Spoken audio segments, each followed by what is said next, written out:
ఐపీఎల్లో 5 సార్లు champion Mumbai Indians జట్టు 17వ ఎడిషన్లో తొలి విజయం కోసం ఎదురు చూస్తోంది. ఇప్పటికే ఆడిన 2 మ్యాచ్ల్లోనూ ఆ జట్టు ఓడింది. ఇప్పటికే ఓటమి బాధలో ఉన్న ఆ జట్టుకు మరో షాక్ తగిలింది. ఆ జట్టు స్టార్ బ్యాటర్ సూర్యకుమార్ యాదవ్ మరికొన్ని మ్యాచ్లకు దూరమయ్యే అవకాశం ఉన్నట్టు తెలుస్తోంది. హెర్నియాకు శస్త్రచికిత్స చేయించుకున్న సూర్యకుమార్ యాదవ్ ప్రస్తుతం బెంగళూరులోని జాతీయ క్రికెట్ అకాడమీలో కోలుకుంటున్నాడు. వాస్తవానికి తొలి 2 మ్యాచ్లకు మాత్రమే అతడు దూరమవుతాడని తొలుత అంచనా వేశారు. కానీ ప్రస్తుత పరిస్థితుల్లో మరికొన్ని మ్యాచ్లకు దూరమయ్యే ఛాన్స్ ఉందని తెలుస్తోంది.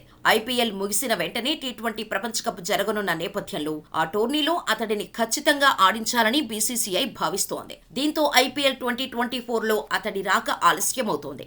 ప్రస్తుతం సూర్యకుమార్ యాదవ్ వేగంగా కోలుకుంటున్నాడని బీసీసీఐ వర్గాలు తెలిపాయి. మరికొన్ని రోజుల్లో ముంబై ఇండియన్స్ శిబిరంలో చేరతాడని పేర్కొన్నాయి. కానీ ఈ సీజన్లో మరికొన్ని మ్యాచ్లకు అతడు దూరమవుతాడని వివరించాయి. ఈ న్యూస్ ముంబై ఫ్యాన్స్ కు మింగుడు పడటం లేదు. సూర్యకుమార్ యాదవ్ 3వ మ్యాచ్ నుంచైనా వస్తాడని ఆ జట్టు ఫ్యాన్స్ భావించారు. దీంతో బ్యాటింగ్ బలం పెరుగుతుందని ఆశించారు. కానీ మరికొన్ని మ్యాచ్లకు దూరం కానున్నట్టు వార్తలు రావటం పట్ల నిరాశ చెందుతున్నారు.